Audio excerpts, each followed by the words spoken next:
Bonjour, alors j'aborde aujourd'hui une étape tout à fait nouvelle. J'avais décidé, je l'avais déjà dit, me consacrer à la fugue en fa dièse mineur du deuxième livre du clavier bien tempéré.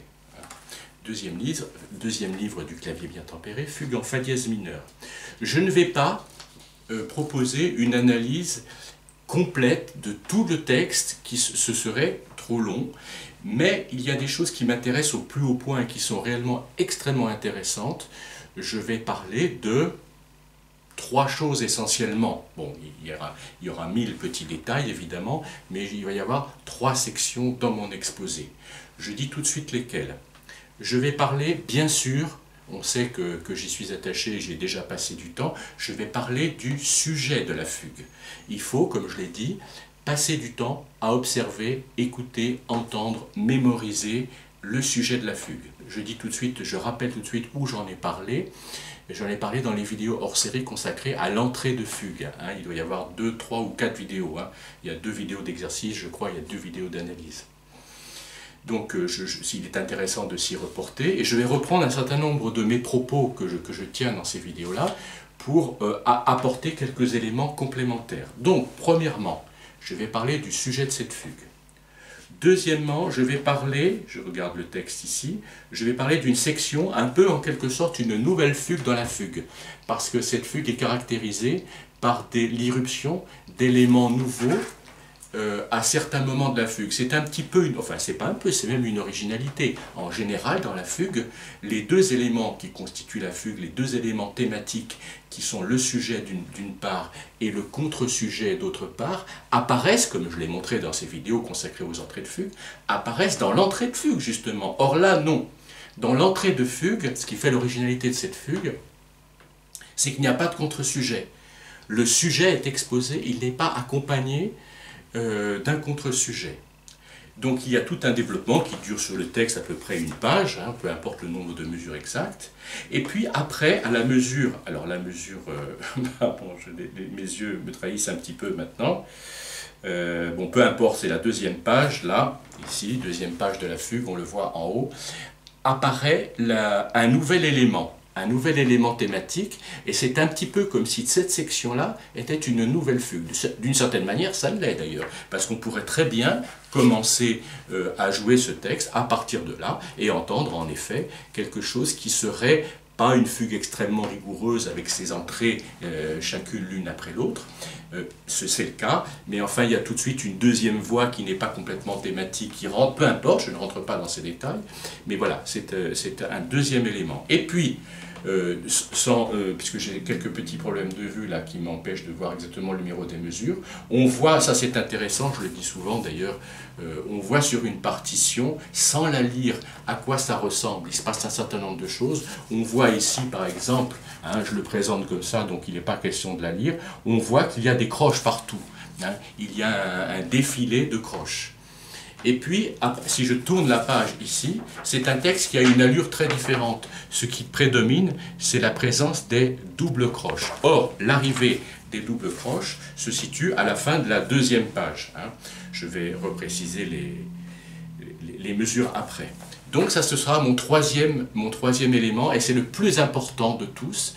Et à partir de l'arrivée des doubles croches, à peu près au milieu de la fugue, en gros c'est le milieu de la fugue, à l'arrivée de ces doubles croches, les doubles croches envahissent la partition, elles sont ininterrompues, et vont se retrouver dans cette troisième partie.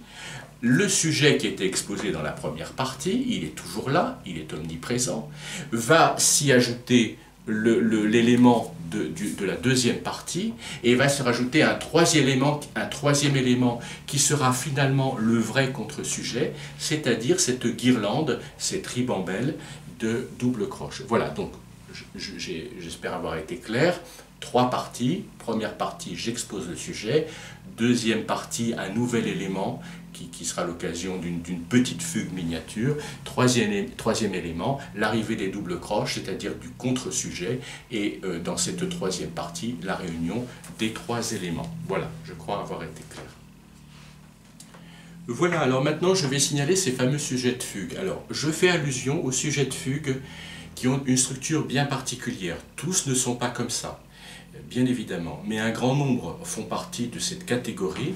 J'y ai fait allusion, je le rappelle encore une fois, et je ne vais donc pas tout redire, dans les vidéos sur l'entrée de fugue, qui sont des vidéos hors série. Je fais allusion au sujet de fugue qui reprend, je vais être bref, hein, parce que j'en ai beaucoup parlé, il faut s'y reporter, qui reprend ce qu'on appelait dans des périodes extrêmement anciennes, à l'époque grégorienne, la corde de récitation. La corde de récitation, c'était une note unique sur laquelle on psalmodiait un texte religieux évidemment, bien sûr. Hein. Donc c'était une note, on appelle ça recto tono. Voilà. Ensuite, cette note-là s'est enrichie d'ornementation. Enfin, quand je dis ensuite, dans certains cas, elle n'est pas ornée, dans certains cas, elle est ornée. Ça n'est pas forcément le résultat d'une évolution. Hein. Je pense que l'ornementation de la corde de récitation est aussi ancienne que la corde de récitation, c'est-à-dire qu'elle plonge dans la nuit des temps, évidemment. Bien au-delà de l'histoire de la musique, bien en deçà plutôt, bien avant ce qu'on a coutume de considérer comme histoire de la musique. Je pense que c'était dans des traditions non écrites extrêmement anciennes qu'on récitait les textes sur une corde de récitation. Cette corde, premier élément, je parle de cette corde de récitation. Deuxième élément, donc corde de récitation soit pure, entre guillemets, c'est-à-dire le fameux recto tono, la corde de récitation, ici je prends la note sol qui est comme ça, sur laquelle on psalmodiait avec des rythmes et une métrique qui était complètement inhérente au texte, et puis la corde de récitation ornée. Et l'ornementation de cette corde pouvait se faire au ton, au demi-ton, à la tierce, dessus, dessous, etc. Voilà. Cette corde de récitation est en fait une dominante. Ce qu'on appelait aussi, il est bon que je reprécise ce vocabulaire, le vocabulaire donc très ancien de corde de récitation, le vocabulaire ancien mais moins finalement, je pense, qui est la fameuse teneur, et le terme extrêmement moderne qui date, je ne sais pas de quand d'ailleurs précisément, mais du début du XVIIIe siècle, employé surtout au XIXe siècle, c'est la dominante, qui est très employée aujourd'hui, que j'emploie moi personnellement beaucoup, donc c'est la dominante. Donc c'est si je me situe en Do, dans le contexte de Do, il s'agit d'un sol. Donc ces sujets de fugue sont organisés de cette manière. On a ici un sol qui va être plus ou moins long, je mets un point d'orgue, et alors il pourra être orné. Alors, je donne l'exemple, je vais donner quelques exemples, encore une fois, mais je les ai donnés dans la vidéo, sur l'entrée de fugue. Par exemple, quand j'ai ça c'est la fugue en Ré dièse mineur du deuxième livre, non, du premier livre, pardon, du clavier bien tempéré. Moi, je donne tous les exemples, tous mes exemples sont en Do, hein, attention, hein, je transpose systématiquement. Ce que je veux montrer, c'est que cet élément-là, de corde de récitation qui est amenée à réciter par définition, ici, elle est ornée de la manière suivante. Ça, je l'ai déjà dit, hein, mais bon, je peux passer quelques minutes quand même à le redire pour que cette vidéo soit cohérente. Voilà, donc tout cet élément-là, c'est l'élément corde de récitation. Donc on a bien, c'est surtout à partir de là que je veux montrer ça, hein, de sol à sol, on a sol, sol, et on a broderie par le dessus, par le dessous, voilà, donc ça fait ça, si je regarde le sol seulement, c'est sol, voilà, ici, le compositeur, ça c'est un sujet de fugue qu'on a chez Bach, l'appui est pris sur la tonique, donc ici on a tonique, et puis on a dominant, qui comme son nom l'indique, domine d'ailleurs, hein, c'est un des aspects du sens de dominante, c'est qu'elle domine le discours. On disait pour la dominante la teneur, donc c'est la note qui tient, c'est la note qui domine, dominante, qui domine le discours. La tonique, elle, portait le nom de finale. Donc finalement la tonique est relativement brève par rapport à la dominante. Hein. La dominante occupe tout cet espace et la tonique à la fin ne fait que signer le ton dans lequel on se situe. Voilà. Donc on voit bien ici la longueur. Et deuxième élément, la chute vers la tonique. Alors ici, chez Bach, c'est Do, Fa, j'enlève toutes les barres de mesure, hein, Mi, Ré, valeur longue, Do, terminé. On voit bien ici la fin sur tonique.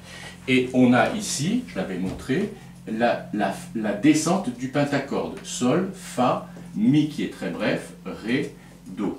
Autrement dit, ce que je veux dire, la structure ici, c'est bien un Sol qui est long, il a pris appui sur la tonique, comme une marche H en quelque sorte, c'est comme le sol, hein, c'est très intéressant. Le sol, c'est bien évidemment, c'est ce sur quoi on est posé, donc c'est une assise, mais la dominante est, d'ailleurs c'est un petit peu dans la théologie et dans la vision plus théologique, mais ça va bien au-delà, hein, je pense que c'est fondamentalement vrai, c'est ça que je veux dire, non pas que la théologie soit fausse, ce n'est pas ce que je veux dire, mais ça n'appartient pas à mon propos, ça n'appartient pas à un principe dogmatique, c'est une réalité très très très profonde.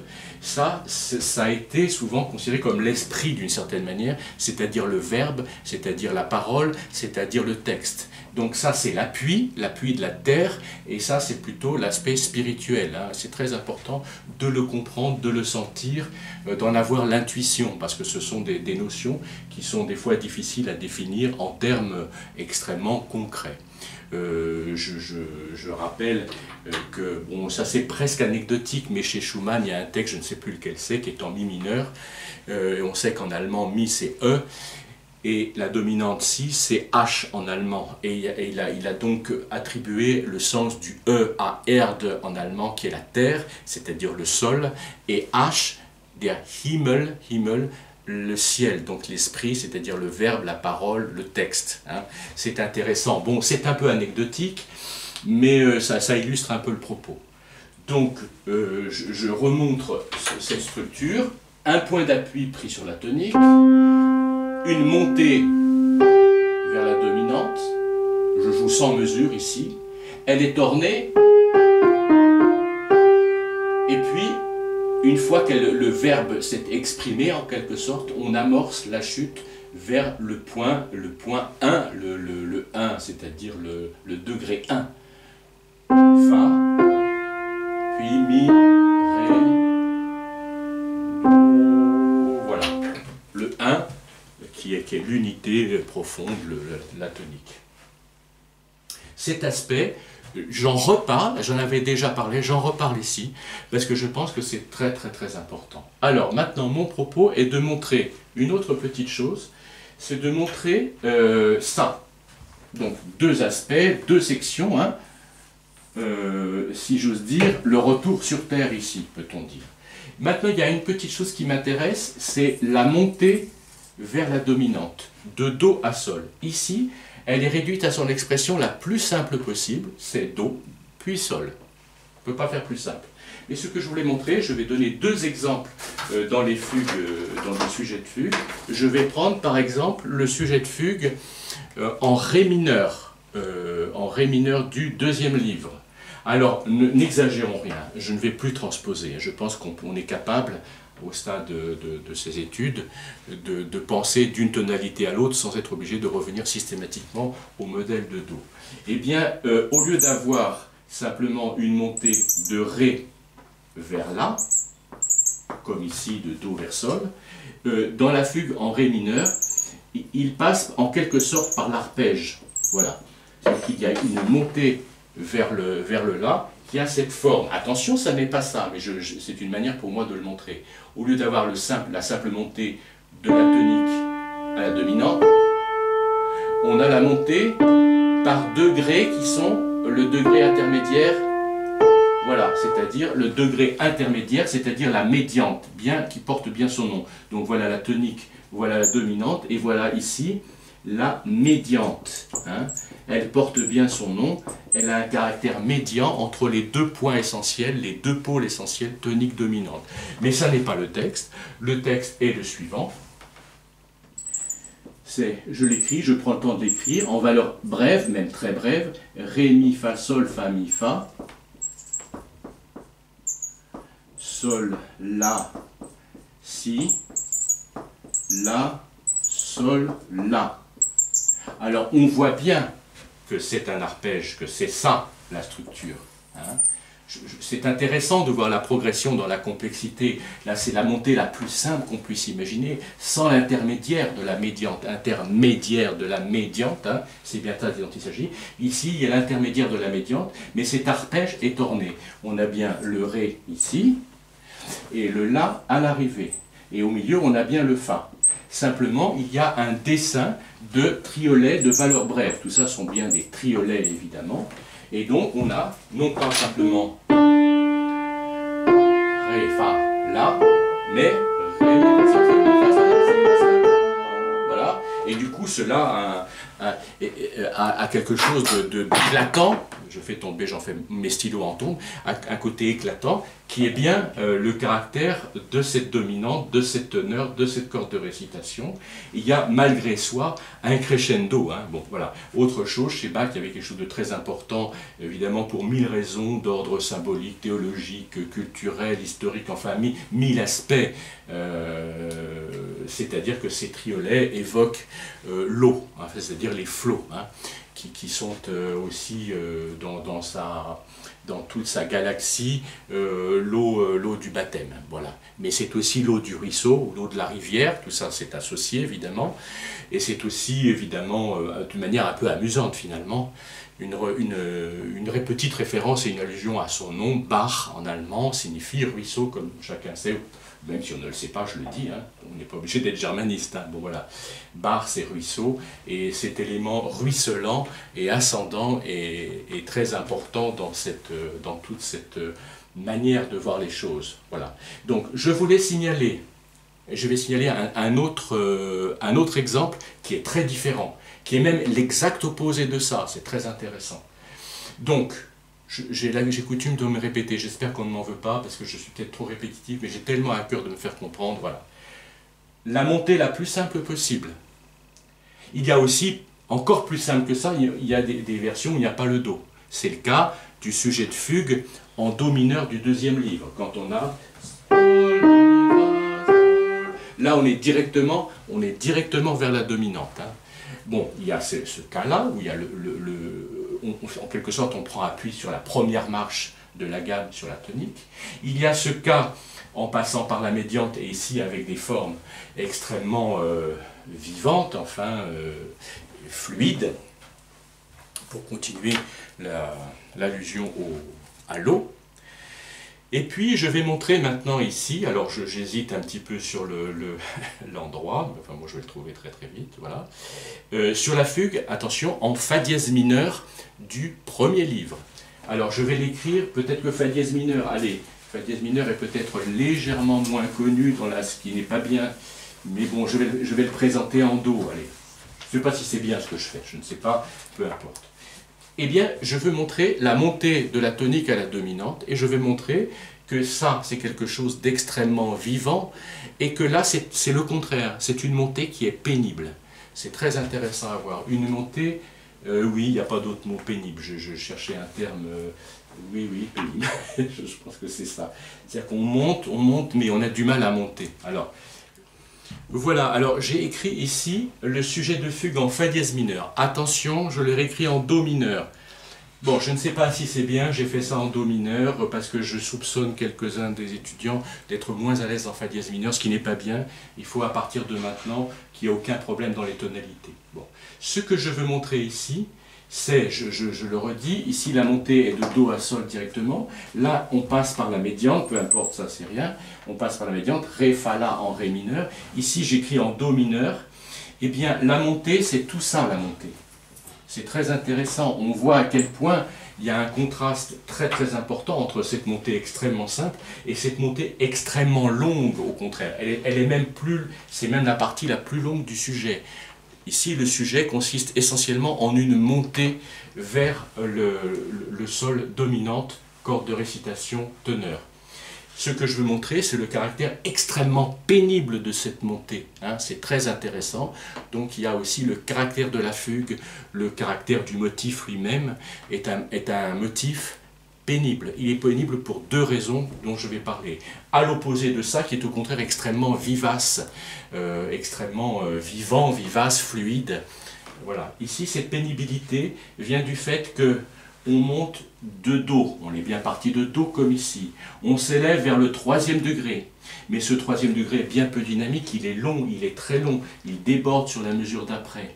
Puis voilà, le quatrième degré est atteint enfin ici, et il est amené par le Mi bécard. Hein. Donc on a premier degré, deuxième, troisième, je peux même mettre tous les degrés de l'ascension. Hein. 1, 2, 3, puis le 4 est amené par le mi bécard, et après avec une petite figure ici, enfin le fa dièse amène le sol ici, le 5e degré. On voit très bien cette pénibilité. J'avais dit 2 éléments, il y a un autre élément qui est intéressant dans cette pénibilité, pardon de me répéter, c'est la métrique, c'est-à-dire enfin, la mesure et le rythme.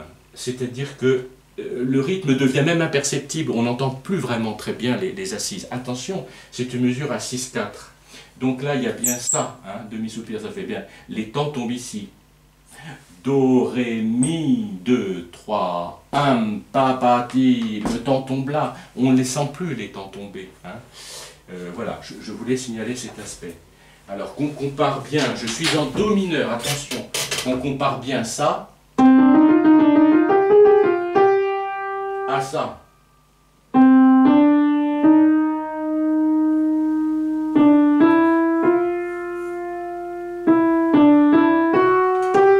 Voilà, il y a cette montée, elle résulte d'un effort. Il y a quelque chose qui est un effort, de l'ordre de l'effort. Et la descente à laquelle je faisais allusion ici, elle se fait un petit peu comme une chute naturelle, comme si on a la peine d'être monté, eh bien c'était vraiment pénible, on redescend assez rapidement. Et la corde de récitation ici n'est pas développée. Hein, elle est simplement ici, mais elle n'a pas ce caractère développé qu'elle a ici. Ici, le sujet se résume à la montée et à la descente. Je rejoue montée et descente, qu'on entende bien et qu'on comprenne mon propos.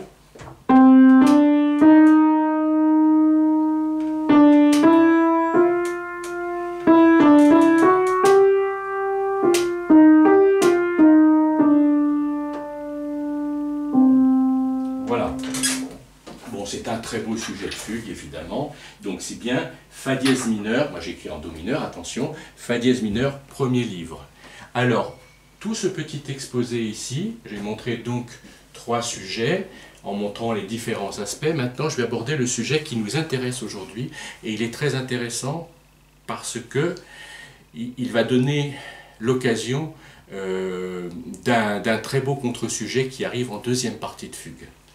Voilà, je vais effacer mon tableau et réécrire le sujet en fa dièse mineur. Voilà donc ici le sujet en fa dièse mineur.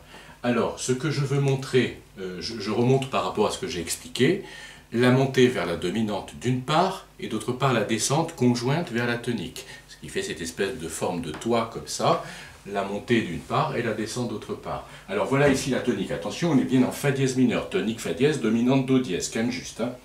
Voilà ici la tonique, fa dièse. Et voilà ici la dominante. Ce que je fais n'est pas très bien d'ailleurs de montrer et d'isoler la tonique, je le fais pour des raisons pratiques. Hein. C'est un peu plus subtil que ça, mais enfin quand même la tonique est ici, ça c'est une réalité. La tonique fa dièse et la dominante do dièse. Dominante do dièse. Ce qui est intéressant ici, ah oui, puis je dis aussi la deuxième chose, donc voilà la deuxième partie du sujet, c'est-à-dire la descente conjointe. Donc do, si, la, sol qui est long, comme dans l'autre sujet, d'ailleurs le sujet en do dièse mineur, le sujet en fa dièse mineur du premier livre, on se souvient bien, c'est intéressant de voir ici la similitude. Le deuxième degré long, d'une part il est long, d'autre part il est posé sur le temps, il a un caractère calme. On a à la fin les 2 notes, sol, sol dièse, fa dièse, c'est-à-dire ré long, puis do en do. Ici, sol dièse en fa dièse et fa dièse tonique. Donc voilà ici, do, si, la, sol, long et fa. Alors, maintenant, autre petite chose ici, autre caractéristique qui est très importante, c'est que ce que j'ai dit là n'est pas complètement juste. La descente n'est pas tout à fait, et ça c'est un élément important dans ce sujet, il est vraiment très important parce qu'il va déterminer toute une écriture qui viendra après, dont je parlerai un peu longuement. Mais ici, j'ai donc do, si, la, sol, fa. Do, si, la, sol, fa, la descente. Mais attention, c'est aussi précédé de ré. Alors, ce ré ici est très important. C'est le 6e degré. Le 6e degré, c'est le degré, comme son nom l'indique, le si, c'est la su, sus, hein, comme il y a sous, il y a su dominante. Et le motif ici, cet élan-là, s'élève non pas à la dominante, mais au-dessus de la dominante. Donc ici, c'est un 6e degré de tension. Hein.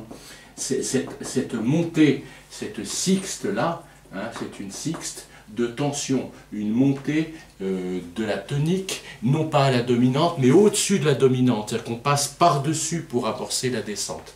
Donc ça, c'est une des caractéristiques de ce sujet. Maintenant, je fais un tout petit commentaire sur la fameuse montée dont je parlais. Tout à l'heure, j'ai parlé de la montée en ré mineur, avec cet arpège, mais avec cette ornementation en triolet de double croche, d'une part. J'ai parlé de la montée que j'ai qualifiée de pénible dans le fa dièse mineur du premier livre que j'avais écrit en do mineur. Mais ici, on a un peu quelque chose qui ressemble à ça, qui participe un petit peu de ça, dans la mesure où il y a l'arpège. Mais c'est l'arpège descendant. Hein. Voilà.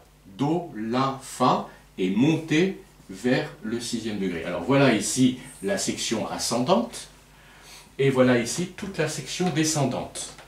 Voilà. Donc c'est un sujet finalement qui est constitué essentiellement de la descente. Alors je le redis parce que, bon, comme on ne veuille pas trop, hein, je vais bientôt finir par radoter si je continue à me répéter à ce point-là. C'est un peu une déformation professionnelle. Bon, je l'assume. Ré, do, si, la, sol, fa. Maintenant, je vais faire remarquer une chose qui est extrêmement importante et qui aussi va déterminer le contre-sujet.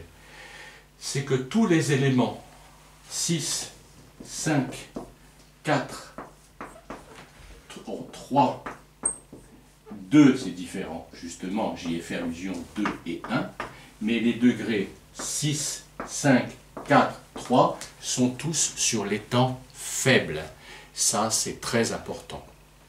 Donc, il y a dans la mesure, tout le monde le sait, dans une mesure ici à 4 temps, elle est bien à 4 temps. Hein. Premier temps, deuxième temps, troisième temps, quatrième temps. Premier, deuxième, troisième, quatrième, etc. Dans la mesure à 4 temps, bien sûr, tout le monde le sait, il y a le temps, les deux temps impairs, le 1 et le 3 sont les temps faibles, et les temps pairs, le 2 et le 4 sont les temps... Pardon, j'ai dit une énorme bêtise, je recommence. Les temps impairs 1 et 3 sont les temps forts, pas faibles, attention, sont les temps forts. Et les temps faibles sont les degrés pairs, les temps pairs 2 et 4. Donc on a bien 1, 2, 3, 4. Et je fais le geste de la main, c'est-à-dire que sur les temps forts, je tombe, sur les temps faibles, je lève. Fort, faible, fort, faible. Ce qui est remarquable ici, c'est que les degrés 6, 5, 4 et 3 sont tous sur des temps faibles, c'est-à-dire des temps montants, on va dire. Hein. Alors il y a, quand on est savant, je plaisante quand je dis ça, oui, j'ai une forme un peu d'érudition, dirons-nous, mais il ne faut pas en abuser et devenir pédant, mais j'aime bien citer quand même quelques éléments de vocabulaire. On parlait, je l'ai dit dans une vidéo il y a longtemps, de arcis-thésis. Hein. Arcis, d'ailleurs je commence à avoir, bon, non, j'ai pas de doute, mais il m'est venu en l'écrivant ici un léger doute, mais enfin bon, ce sont deux termes grecs qui signifient temps fort, temps faible. Ça c'est le temps fort, hein. Thésis c'est le temps fort, arcis c'est la montée. Donc là, il y a la levée, on dit bien la levée, hein. La levée c'est avant la mesure, tam, pam, donc ça c'est levée, la levée ou temps faible. Et ça, c'est enfin, il n'y a pas de terme, il n'y a pas le terme contraire à lever, il n'y a pas la baisser, mais on devrait dire baisser, la thésis. Voilà. Donc c'est très important. Bon, ça c'est une chose. Maintenant, si je devais concevoir, alors je vais un peu effacer, mais je vais continuer mon propos qui est à retenir. Hein. Il faut y faire très attention, ce sont des éléments vraiment importants. Si maintenant je rendais plat, je vais dire plat, c'est-à-dire j'aplatissais ce sujet, qui est un peu accidenté du fait que les éléments degré 6, puis 5, puis 4, puis 3, sont tous enlevés, hein, ils sont en section de levée, hein, fameuse arcis. Si je l'aplatissais, c'est-à-dire que je faisais retomber les degrés sur le temps, j'aurais quelque chose comme ça, et je vais jouer ça. Hein. Donc j'ai ça ici, c'est important, ces deux silences là, soupir, demi-soupir, voilà l'arpège. J'ai ma montée sur le 6e degré, mais il aurait très bien pu, et en fait c'était ça l'écriture non accidentée, je dirais, retomber sur le do sur le premier temps. autrement dit, je mets le Do qui est sur le deuxième temps, moi je le recase sur le premier temps. Voilà. Le Si, le Do ici se prolonge, c'est typiquement ce qu'on appelle la syncope en contrepoint. Hein. C'est la quatrième espèce de contrepoint. C'est-à-dire que la note qui est sur le temps, qui est la note juste, enfin qui est la note réelle de l'harmonie, ou même du contrepoint, se prolonge sur le temps suivant, où elle est note étrangère. C'est le cas ici. Le Do, que j'ai écrit sur le premier temps, se résout sur le Si. Je le recase aussi sur le temps fort, sur ce temps-là. De la même manière, le La retombe ici, et on voit bien que le Sol dièse, lui, il est juste. C'est finalement la seule note avec la tonique, enfin les deux dernières notes, j'y faisais allusion tout à l'heure, c'est très important, les deux dernières notes, elles sont sur les temps comme il faut, comme il faudrait. Hein, voilà, donc voilà ici mon sujet, j'enlève cette barre parce qu'il n'y a pas lieu d'y être, voilà, le Fa dièse, ici je mets mon petit point d'orgue. On est bien d'accord que ça c'est le sujet aplati, je pourrais dire. Bien sûr, le vrai sujet est 1000 fois plus intéressant, 1000 fois plus musical, il n'y a aucun doute là-dessus. Mais néanmoins, il faut avoir conscience que la vraie structure, c'est ça. Et du coup, on voit très bien ce que je disais quand je parle de descente. Une descente qui est amorcée à partir du 6e degré, qui est un degré bref. Le vrai bon degré est la dominante, elle est longue, et on descend tranquillement. Voilà. Alors, j'ai d'autres choses à dire, mais avant ça, je vais le jouer. Alors voilà ici la montée. Ré, Do, Si, La, Sol, Fa. Voilà. Et le sujet accidenté, le vrai sujet est le temps,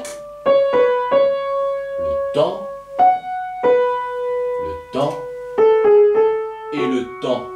Pour le coup, on est dessus, et le temps. Voilà. J'espère m'être fait comprendre. Je vais peut-être le rejouer encore une fois. Allez. J'ai ici faible, fort, faible, fort, fort, faible, fort, fort. Voilà. C'est particulièrement intéressant. Donc, on a bien ici une syncope. Ici, ici, ici, et pas ici. On est d'accord. Maintenant, il est intéressant de voir la résolution de la syncope. Il aurait pu aussi écrire, donc j'écris Ré, Ré, et faire, par exemple, ça, Ré, puis résolution. Syncope, résolu. Syncope, résolu, pas de syncope. Bon, cette version est aussi très intéressante. Elle est légèrement plus accentuée, mais elle n'est pas ornée. Ça, c'est toutes les notes sur les temps. Ça, c'est la version avec syncope. Et ça, c'est la vraie version, c'est la version avec syncope ornée. Et il y a deux ornementations identiques, celle-ci et celle-ci. Ça, c'est différent. Ça se voit de toute façon. Je vais jouer cette version ici. Donc, on a bien Do, La, Fa, Ré faible, syncope, résolution. Syncope, résolution. Syncope, résolution, pas de syncope. Donc, on a bien ici fort, faible, fort, faible, fort, faible, fort, fort. Voilà, ça c'est très important. Maintenant, je fais entendre la première résolution ornée. J'ai sans résolution, je joue sans accent, sans syncope, pardon, j'en perds mon... Faible, fort. Ça c'est une chose. Avec la syncope, j'ai faible, fort. Et maintenant, faible, fort. Voilà. Alors ça, on le sait, tout le monde le sait en fait, tout le monde le sait, même en n'en ayant pas conscience, mais on le sait bien.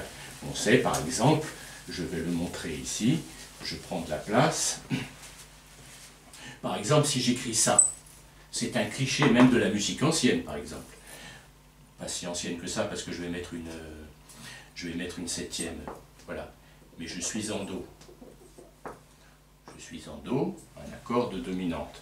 Et puis la résolution, la cadence parfaite, le sol monte sur le do, le sol reste sol, et les deux mouvements obligés réalisent leur mouvement. Voilà. J'ai ça. Je ne vais pas aller au piano pour le rejouer. Maintenant, si au lieu de ça, j'ai ça, ça c'est typiquement ça la syncope. Enfin, là c'est pas la syncope, c'est le retard, mais peu importe, c'est le retard. Voilà, le mi est différé, c'est-à-dire que cette note qui était juste ici, c'est-à-dire qui faisait partie, c'était une note réelle, elle faisait partie de l'harmonie, elle se prolonge sur cet accord, elle devient étrangère et elle se résout sur la note réelle. Donc ça c'est une note étrangère, c'est un retard, et ça c'est la note réelle. Voilà. Eh bien, on sait bien, par oreille, par habitude, que très souvent, la résolution du retard n'est pas simplement Fa qui va sur le Mi, mais Fa qui devient Mi, Ré, Mi. Allez, je prends un peu plus de place. Fa, Mi, Ré, Mi. Voilà. C'est-à-dire que la résolution du retard vers la note réelle est ornée. Hein, je le joue. Voilà, donc on a bien. Alors, la résolution naturelle, normale, c'est bien. Bien sûr. Donc, mais là, par exemple, je peux faire.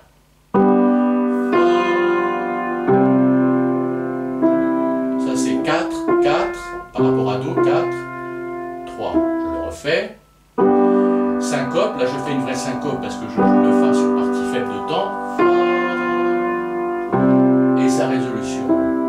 Et on sait très bien que cette résolution est souvent ornée, notamment dans la musique ancienne.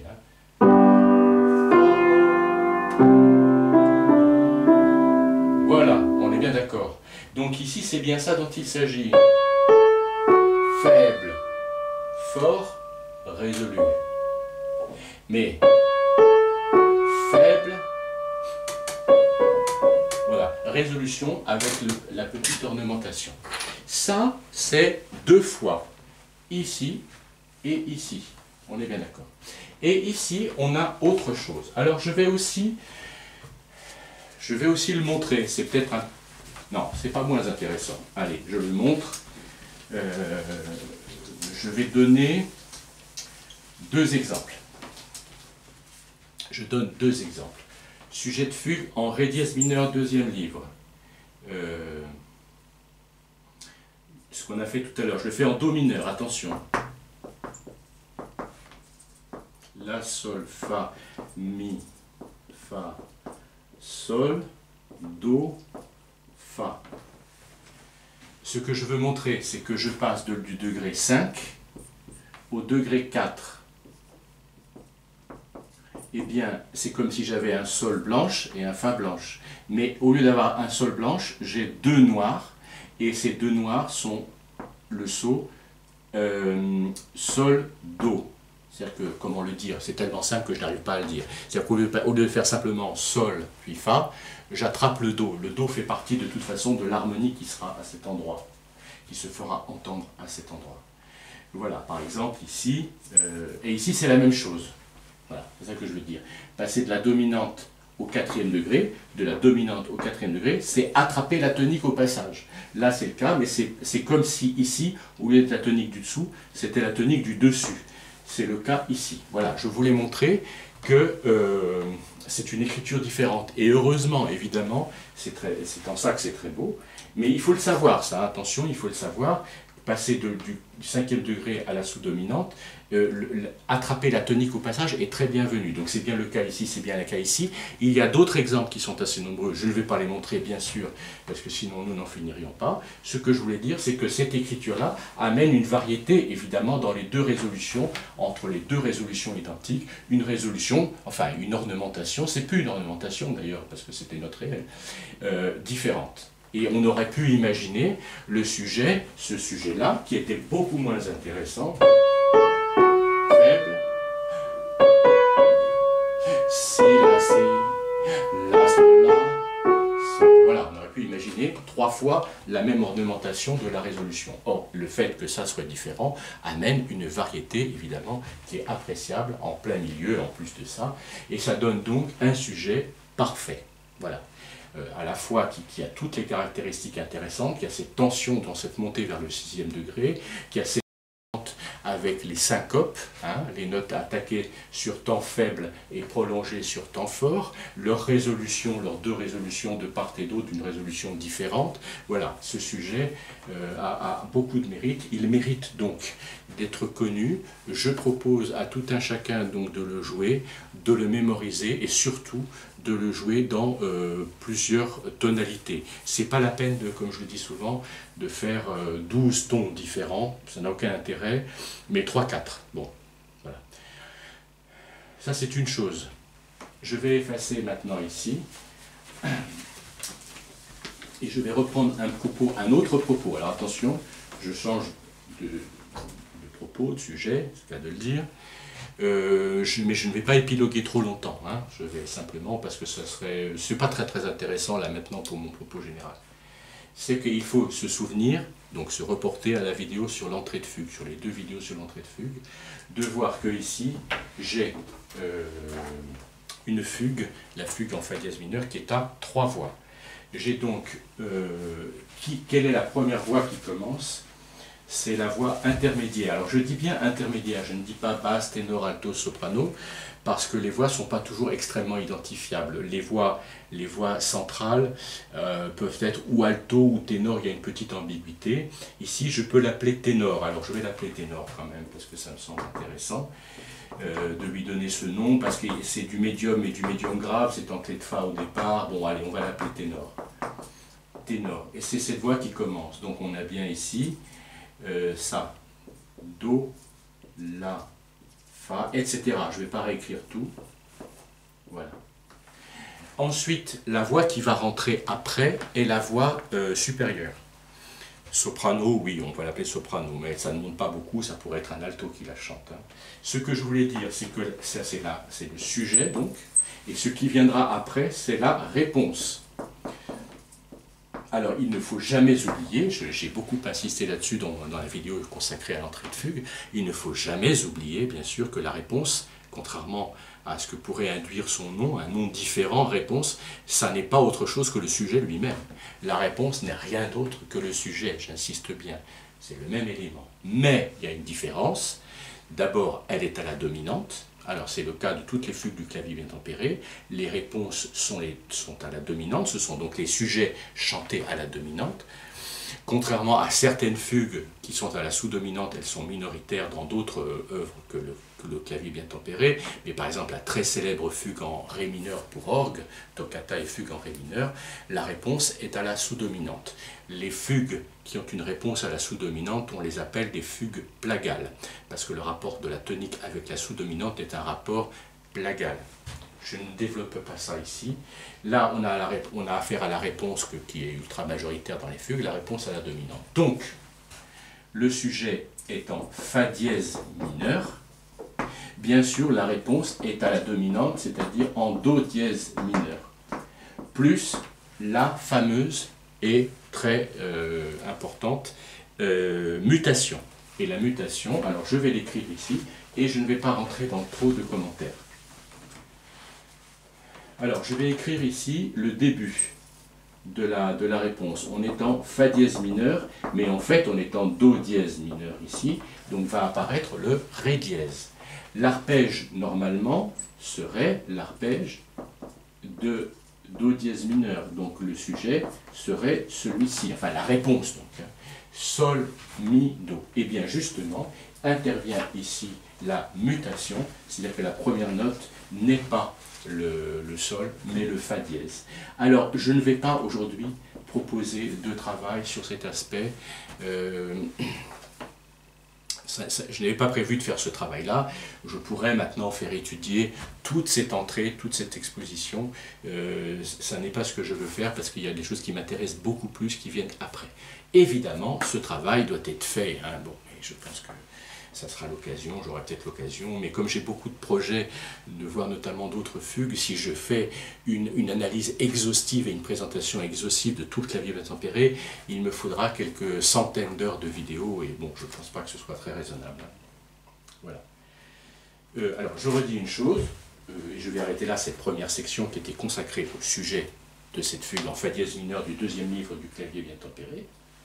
ce que je voulais dire, oui, je redis une chose, c'est que grosso modo, donc ça se développe, là j'ai noté hein, les mesures, ça tient en gros sur le texte, sur la première page, selon les éditions, en gros ça fait quand même une page, donc c'est de la première mesure du début jusqu'à la mesure 20, très exactement. Donc on a déjà un texte entier, complet, de la mesure 1 à la mesure 20. Ce texte-là, c'est à la fois l'entrée de fugue et un court développement. Une de ses caractéristiques, c'est qu'il n'y a pas de contre-sujet. C'est ça que je vais dire, je le réaffirme ici, il n'y a pas de contre-sujet. C'est-à-dire d'éléments identifiables vraiment. Il y a des éléments d'imitation, différentes choses qu'on pourrait répertorier, montrer, mais il n'y a pas vraiment un élément thématique qui a une figure autonome, qui tient la route, si je veux dire, quand je dis qu'il tient la route, c'est-à-dire qu'il se représente à différents endroits. Il n'y a pas ça vraiment, proprement parlé. D'autre part, à la mesure 20, toute cette section se termine par une belle cadence parfaite au relatif majeur, c'est-à-dire en La majeur. Voilà. Et puis, après, arrive mesure 21, et la mesure 21, c'est la deuxième section qui m'intéresse, et je vais en faire une présentation dans une vidéo suivante. Après la cadence parfaite qui conclut la première partie en La majeur, arrive un nouveau motif qui est comme un sujet de fugue. C'est un sujet de fugue d'une certaine manière, un sujet beaucoup plus court, un sujet bref, même très bref, et il est en fa dièse mineur. Donc immédiatement après la cadence parfaite en La majeur, est exposé un nouvel élément qui lui est dans le ton principal en fa dièse mineur. Voilà, donc ça fera l'objet d'une vidéo prochaine. Voilà, je souhaite déjà un bon travail à tout le monde. Je conseille vraiment de regarder soigneusement cette vidéo, de prendre le temps d'observer et après de faire soi-même des recherches sur certains autres sujets et de les comparer. Il faut pouvoir tirer des conclusions de ce que je viens de dire. Je pense que, sans trop m'envoyer de fleurs, que c'est intéressant. Je pense que c'est réellement intéressant. Je n'y suis pour rien. Je veux dire par là, ce sujet est intéressant. Cette configuration est intéressante à observer et à retrouver ailleurs. Hein.